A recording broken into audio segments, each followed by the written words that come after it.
Okay, so ഇപ്പൊ A9 എന്നുള്ള സ്റ്റേഷന്റെ റെഡ്യൂസ് ലെവൽ 497.61 മൈനസ് 3.845. അതെങ്ങനെ കിട്ടി? New H I 497 new H I minus F S, അങ്ങനെയാണ് ഇത് കിട്ടിയത്. ഓക്കെ, ഇനി നെക്സ്റ്റ് നമ്മുടെ സ്റ്റെപ്പ് എന്ന് പറഞ്ഞാല് അഗെയിൻ വീണ്ടും ബി എസ് ആണ് ഇരിക്കുന്നത് അല്ലെ. അപ്പോൾ ഇത് പുതിയ height of instrument, that means shift ചെയ്തു, ചേഞ്ച് പോയിന്റ് 2 ആണ്. സോ ചേഞ്ച് പോയിന്റിന്റെ എത്തിക്കഴിഞ്ഞാൽ ഉടനെ അടുത്ത സ്റ്റെപ്പ് എന്താണ്? പുതിയ height. So new height of instrument is equal to reduced level of the change point plus back side. So reduce level of change point എത്രയാണ്? 493.765 plus back side reading 0.965. So 494.73. ഇതാണ് new height of instrument.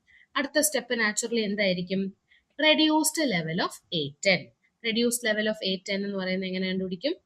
ഇപ്പോഴത്തെ പുതിയ new height of instrument അല്ലേ, അത് എത്രയാണ്? മൂന്നാമത്തെ സെറ്റപ്പിൽ വെച്ചപ്പോൾ, മൂന്നാമത്തെ സ്ഥലത്തെ ഇൻസ്ട്രുമെന്റ് വെച്ചപ്പോഴുള്ള ഹൈറ്റ്, അതാണ് 494.73 അല്ലേ.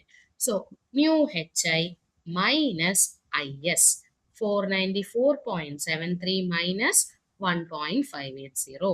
So you will get it as 493.15. Next step എന്തായിരിക്കും? Last point, that is B യുടെ RL കണ്ടുപിടിക്കുക. RL of B is equal to new H I, third സെറ്റപ്പിലുള്ള H I, that is 494.73 minus ബിയിൽ നമ്മൾ എടുത്തത് എന്താണ്? IS അല്ല, FS ആണ് അല്ലേ. അപ്പോൾ 494.73 minus 3.020. 494.73 minus 3.020, 491.71. ഓക്കെ, സോ ഇപ്പൊ നമ്മൾ റെഡ്യൂസ്ഡ് ലെവൽസ് എല്ലാം കണ്ടുപിടിച്ചു. അപ്പോൾ ഒന്നുകൂടെ ജസ്റ്റ് ഒന്ന് ഇതിനെ റിവേഴ്സ് ചെയ്യാണ്. നമ്മളിപ്പോൾ കിട്ടിയ പ്രോബ്ലത്തിൽ നിന്ന് നമ്മൾ ആദ്യം കണ്ടിന്യൂസ്ലി സ്ലോപ്പിംഗ് ആയതുകൊണ്ട് തന്നെ ഇൻക്രീസിങ് ആയിട്ട് വരുന്നു. ഓക്കെ, പെട്ടെന്ന് ഒരു അബ്രപ്റ്റ് ചേഞ്ച് വരുന്നു. അങ്ങനെയുള്ളതിനെ ഐഡന്റിഫൈ ചെയ്തു. അപ്പോൾ ആ റീഡിങ്സ് വെച്ചിട്ട് നമ്മൾ ആദ്യത്തെ റീഡിങ്ങിന് BS, അവസാനത്തെ യെല്ലോയുടെ അവസാനം വരുന്നതിന് FS, ഇടയ്ക്കുള്ളത് IS എന്നുള്ള രീതിയിൽ കോളത്തിലേക്ക് എഴുതി. ഇപ്പോൾ 0.5 എഴുതി, 0.585 എഴുതി, ഇടയ്ക്കുള്ള എല്ലാം അടുത്തടുത്ത IS എല്ലാം എഴുതി, 3.940 നമ്മൾ FS എഴുതി. ഇനി നമ്മൾ എന്ത് ചെയ്യണം? അടുത്ത സെറ്റിലെ ആദ്യത്തെ റീഡിങ് BS ആണ്. പക്ഷെ ഇത് രണ്ടും നമ്മൾ ഒരു സ്റ്റേഷനിൽ ലെവലിംഗ് സ്റ്റാഫ് വെച്ച് എടുത്തതായതുകൊണ്ട് തന്നെ അതേ റോയിൽ തന്നെ നമ്മൾ എഴുതണം. വീണ്ടും നമ്മൾ ഇത് ഇടയ്ക്കുള്ള ഇത്രയും വാല്യൂസ് IS എഴുതി, അവസാനത്തെ 3.8545 നമ്മൾ FS എഴുതി. വീണ്ടും 0.965 അതേ റോയിൽ തന്നെ ഉള്ള BS ആയിട്ട് എഴുതി. വീണ്ടും 1.580 ഇന്റർമീഡിയറ്റ് ആയിട്ട്, 3.020 FS. അപ്പൊ ഈ രീതിയിൽ റീഡിങ്സ് എഴുതുന്ന തെറ്റിച്ചു കഴിഞ്ഞാൽ നമ്മുടെ ഈ പ്രോബ്ലം മൊത്തം തെറ്റും. അപ്പൊ അതുകൊണ്ടാണ് ഞാൻ വീണ്ടും പറയുന്നത്, റീഡിങ്സ് എഴുതുമ്പോൾ നിങ്ങൾ ഇങ്ങനെ പല കളർ വെച്ച് എന്താണ് റീഡിങ്സിനെ മാർക്ക് ചെയ്ത് അല്ലെങ്കിൽ ഒരു ബ്രാക്കറ്റ് ഇട്ട് ഗ്രൂപ്പ് ചെയ്തിട്ട് മുകളിൽ BS, IS, FS എന്ന് എഴുതി പോയിട്ട് അത് ഓരോന്നും നോക്കി വളരെ കൃത്യമായിട്ട് തന്നെ ആ കോളത്തിലേക്ക് എഴുതുക. ഇത് തെറ്റിപ്പോയി കഴിഞ്ഞാൽ നമുക്ക് ഒരു മാർക്ക് പോലും കിട്ടില്ല. അപ്പൊ വളരെ ശ്രദ്ധിച്ച് തന്നെ ഈ ഒരു വാല്യൂസ് നോക്കി എഴുതുക. ഇതിലൊരെണ്ണം കോളം മാറിപ്പോയാലും നിങ്ങളുടെ ഫുൾ പ്രോബ്ലം തെറ്റിപ്പോകും. ഓക്കെ, അപ്പോൾ ഈ ഒരു ഇത്രയും എഴുതുന്നതിനെയാണ് ബുക്കിംഗ് എന്ന് പറയുന്നത്. ഓക്കെ, ഇനി നമ്മൾ ഈ RL എന്നുള്ള കോളത്തിലേക്ക് കണ്ടുപിടിക്കുന്ന കാൽക്കുലേഷൻ ചെയ്യുന്നതിനെയാണ് റെഡ്യൂസിങ് ഓഫ് ലെവൽസ് എന്ന് പറയുന്നത്. സോ അത് നമുക്ക് ഇക്വേഷൻസ് ഉണ്ട്. RL is equal to, ആദ്യം HI is equal to RL of benchmark plus BS. അടുത്ത ബാക്കിയുള്ള RL എങ്ങനെയാണ് കണ്ടുപിടിക്കുന്നത്? HI minus IS അല്ലെങ്കിൽ HI minus FS. സോ അങ്ങനെ നമ്മൾ കണ്ടുപിടിച്ച് ഏകദേശം എന്താ അവസാനത്തെ വരെ എത്തി. ഇനി നമുക്ക് സിഗ്മ BS കണ്ടുപിടിക്കാം. ഈ കോളത്തിലുള്ള ഈ മൂന്ന് വാല്യൂ 0.4585, 0.965, 0.965 ഇത് മൂന്നും കൂടെ ആഡ് ചെയ്യുമ്പോൾ കിട്ടുന്നതാണ് 2.515. ഇനി നമ്മൾ സിഗ്മ FS കണ്ടുപിടിക്കുന്നു. സിഗ്മ FS കണ്ടുപിടിച്ചപ്പോൾ അതായത് ഈ ഒരു കോളത്തില് അല്ലെ, FS എന്നുള്ള കോളത്തില് 3.940 plus 3.845 plus 3.020. So sigma FS കിട്ടി. ഇനി ലാസ്റ്റ് റെഡ്യൂസ് ലെവൽ, അവസാനത്തെ കോളം എന്ന് പറയുന്നത് B ആണ് അല്ലെ.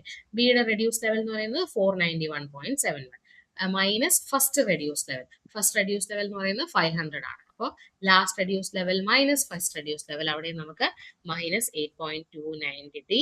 Sigma BS minus sigma FS എടുക്കുമ്പോഴും നമുക്ക് കിട്ടുന്ന എന്താണ്? 2.515 മൈനസ് 10.805 അവിടെയും മൈനസ് 8.29 കിട്ടി. സോ രണ്ടും ഈക്വൽ ആയിട്ട് കിട്ടി. അതുകൊണ്ട് നമ്മൾ ചെയ്ത കാൽക്കുലേഷൻസ് കറക്റ്റ് ആണ് എന്ന് നമുക്ക് മനസ്സിലായി. ഇനി ആ ക്വസ്റ്റ്യനിൽ ഒരു കാര്യം കൂടെ ചോദിക്കുന്നുണ്ട്, gradient of the line A B. ഇപ്പൊ ഗ്രേഡിയന്റ് എന്ന് പറഞ്ഞാൽ എന്താണ്? സ്ലോപ്പ് ആണ്. സ്ലോപ്പ് എങ്ങനെ നമ്മൾ കണ്ടുപിടിക്കും? Level difference divided by horizontal distance. അതായത് ഇതിന്റെ സ്ലോപ്പ് എന്ന് പറയുമ്പോൾ ഇവിടെ നമ്മൾ ഒരു തീറ്റ അസ്യൂം ചെയ്യുകയാണെങ്കിൽ ഇത് നമ്മുടെ ഹൊറിസോണ്ടൽ ഡിസ്റ്റൻസ്, ഇത് ലെവൽ ഡിഫറൻസ് അല്ലേ. അപ്പോൾ ടാൻ തീറ്റ ആണ് സ്ലോപ്പ്. ടാൻ തീറ്റ എന്ന് പറഞ്ഞാൽ y ബൈ എക്സ് ആണ് അല്ലെ. Level difference divided by horizontal distance. ഈ ഒരു ആംഗിൾ ആണ് നമുക്ക് കണ്ടുപിടിക്കേണ്ടത്. ഇപ്പൊ ടാൻ തീറ്റ എന്ന് പറയുന്നത് y ബൈ എക്സ് അല്ലെങ്കിൽ level difference by horizontal distance. So level difference എങ്ങനെ കണ്ടുപിടിക്കും? Reduce level of A minus reduce level of B divided by horizontal distance A B. So reduce level of A നമുക്ക് already അറിയാം, benchmark ആണ്, അതുകൊണ്ട് തന്നെ 500 ആണ്. Reduce level of B നമ്മൾ reduction of levels വഴി കണ്ടുപിടിച്ചു, 491.7. So 500 minus 491.71 divided by horizontal distance A B. അപ്പൊ ഈ ഹൊറിസോണ്ടൽ ഡിസ്റ്റൻസ് നമ്മൾ എങ്ങനെ കണ്ടുപിടിക്കുന്നത് ചോദിച്ചാൽ, നമുക്ക് ക്വസ്റ്റ്യനിൽ ആദ്യം തന്നിട്ടുണ്ട് ഈ പോയിന്റ്സ് തമ്മിലുള്ള കോമൺ ഡിസ്റ്റൻസ് എന്ന് പറയുന്നത്, അല്ലെങ്കിൽ കോമൺ ഇന്റർവെല് 30 മീറ്റർ ആണ്. ഓക്കെ, 4 മീറ്റർ ലെവലിംഗ് സ്റ്റാഫ് ഉപയോഗിക്കുന്നു എന്നാണ് പറഞ്ഞത്. ലെവലിംഗ് സ്റ്റാഫിന്റെ ഹൈറ്റ് ആണ്. അതിനിവിടെ യാതൊരു കാൽക്കുലേഷനിൽ ഒരു ആവശ്യമില്ല. ജസ്റ്റ് നമ്മൾ തന്നെ മിസ്ലീഡ് ചെയ്യാൻ വേണ്ടി, നമ്മളൊന്ന് കൺഫ്യൂസ് ചെയ്യാൻ വേണ്ടിയിട്ടാണ് അവർ ഈ ലെവലിംഗ് സ്റ്റാഫിന്റെ ഹൈറ്റ് തരുന്നത്. ശരിക്കും ലെവലിംഗ് സ്റ്റാഫിന്റെ ഹൈറ്റ് തന്നാലും തന്നില്ലെങ്കിലും നമുക്ക് പ്രോബ്ലത്തിൽ അതിന് യാതൊരു ആവശ്യവും ഇല്ല. ഓക്കെ, പക്ഷേ കോമൺ ഇന്റർവെൽ എന്ന് പറഞ്ഞാൽ എന്താണ്? ഇതാണ് നമ്മുടെ എ, ഇത് നമ്മുടെ A1 അല്ലെ. എ തൊട്ട് A1 വരെയുള്ള ദൂരമാണ് 30 മീറ്റർ.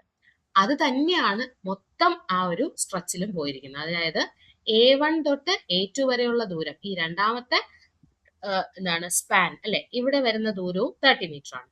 ഇതാണ് ഇത് A1, ഇത് A2 അല്ലെ. A2 തൊട്ട് A3 വരെയുള്ള ദൂരവും എന്ത് തന്നെയാണ്? 30 ആണ്. A3 A4 ഈ ഒരു ദൂരവും 30 ആണ്. A4 A5 ഉം 30 ആണ്. A5 തൊട്ട് A6 വരെയുള്ള ദൂരവും 30 ആണ്. A6 A7 30, A7 A8 30, A8 A9 30, A9 A10 30, A10 തൊട്ട് B വരെയുള്ള ദൂരവും 30 ആണ്. അപ്പൊ നമ്മൾ ഇതിനിടയ്ക്ക് എത്ര സ്പാൻ ഉണ്ടെന്ന് എണ്ണി നോക്കുക. ഇത് ഒന്നാമത്തത്, ഇത് രണ്ടാമത്തത്, 3, 4, 5, 6, 7, 8, 9, 10, 11. 11 പ്രാവശ്യം 30 മീറ്റർ ദൂരം വന്നിട്ടുണ്ട്. അതായത് 11 ഇൻറ്റു 30, സോ 11 ഇൻറ്റു 30 ആണ് എ തൊട്ട് ബി വരെയുള്ള ഡിസ്റ്റൻസ് എന്ന് പറയുന്നത്. So 330 metre. ഓക്കെ, ഇനി നമുക്ക് കണ്ടുപിടിക്കാൻ പാടില്ലല്ലോ ലെവൽ ഡിഫറൻസ്, അതായത് 8.29 ഡിവൈഡഡ് ബൈ എ തൊട്ട് ബി വരെയുള്ള ദൂരം എത്രയാണ്? 330 മീറ്റേഴ്സ്. ഓക്കെ, സോ അത് ചെയ്യുമ്പോൾ നമുക്ക് 0.0251 കിട്ടും. സാധാരണ ഗ്രേഡിയന്റ് നമ്മൾ എക്സ്പ്രസ് ചെയ്യുന്നത് 1 വെർട്ടിക്കൽ ടു n ഹൊറിസോണ്ടൽ ആണ്. അപ്പൊ ആ രീതിയിലേക്ക് മാറ്റാൻ വേണ്ടി നമ്മൾ എന്ത് ചെയ്താൽ മതി? ഈ കിട്ടിയ വാല്യൂവിന്റെ റെസിപ്രോക്കൽ എടുക്കുക, 1 ഡിവൈഡഡ് ബൈ 0.025. അപ്പൊ നമുക്ക് എത്ര കിട്ടും? 39.84. അപ്പൊ അതിനെ നമ്മൾ എക്സ്പ്രസ് ചെയ്യുന്നത് എന്താണ്? 1 വെർട്ടിക്കൽ ടു 39.84 ഹൊറിസോണ്ടൽ. അതായത് 39.84 മീറ്റർ നമ്മൾ ഹൊറിസോണ്ടലി ട്രാവൽ ചെയ്യുമ്പോൾ നെറ്റ് ഇഫക്റ്റ് 1 മീറ്റർ നമ്മൾ സീ ലെവലിൽ നിന്ന് തൊട്ട് മുമ്പത്തേനേക്കാളും 1 മീറ്റർ ഉയരത്തിലാവും. വീണ്ടും 39.84 മീറ്റർ ഹൊറിസോണ്ടലി ട്രാവൽ ചെയ്യുമ്പോൾ വീണ്ടും 1 മീറ്റർ കൂടെ നമ്മൾ സീ ലെവലിനെക്കാളും മുകളിലേക്ക് എത്തും, ഉയരത്തിലെത്തും. അതായത് തൊട്ട് മുമ്പത്തെ പോയിന്റിനേക്കാളും 1 മീറ്റർ കൂടെ ഇൻക്രീസ് ഇൻ ഹൈറ്റ് വരും. അപ്പൊ ഇതാണ് ഇതിന്റെ ഫിസിക്കലി സിഗ്നിഫിക്കൻസ് എന്ന് പറയുന്നത്. Okay, so that's all.